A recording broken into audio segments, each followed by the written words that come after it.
কি রে ফুটো, তুই কি সব চিন্তা করছিস? 10 দিন হয়ে গেল মারা, কোনো অনুষ্ঠানেরই ভাড়া পেলাম না। কেটারিং ব্যবসা তাহলে চলবে কি করে? আরে চিন্তা করিনি। এই কি ঝন্টু বাবুর চপের দোকান নাকি? প্রতিদিন সকাল হলেই মারা ভিড়ে ভোরভাট্টা হয়ে যাবে মারা। ওয়েট কর, সব আসবে। হ্যাঁ বাল, কি ওয়েট করবো লাউডা? এত পয়সা খরচা করে একটা ব্যবসা খুললাম, লাউডা এটাও পোঙা মারা হয়ে যাচ্ছে নাকি? কবে মারা অনুষ্ঠান হবে লাউডা, তবে মারা ভাড়া হবে? আমরা কি পোঙা মারার জন্য বসে আছি নাকি এখন লাউডা? হ্যাঁ বালের ব্যবসা দাঁড় মারি আমি। কি বললি বুঝমাইনি ভাই? হ্যাঁ বালের ব্যবসা লাউডা? এই ব্যবসাতে আমি 20,000 টাকা লাগিয়েছি লাউডা। উল্টো পাল্টা বললে ঘরে মারা পা ফেলে দেবো লাউডা, জানিস তো মারা?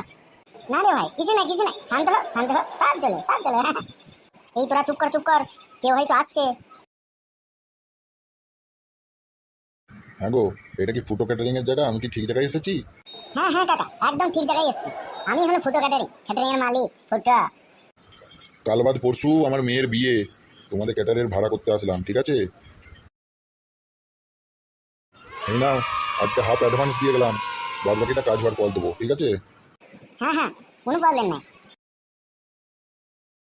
আপনি কিছু চিন্তা করবেন না, ঠিকঠাক পৌঁছে যাবো আমরা সব মালপত্র নিয়ে, ঠিক আছে? ওকে ঠিক আছে, আমি এখন গেলাম। কাকু একটু বসে জল ফল ঠান্ডা কিছু খেয়ে যান। না আজ আর খাবো না, অনেক কাজ আছে, আমি গেলাম।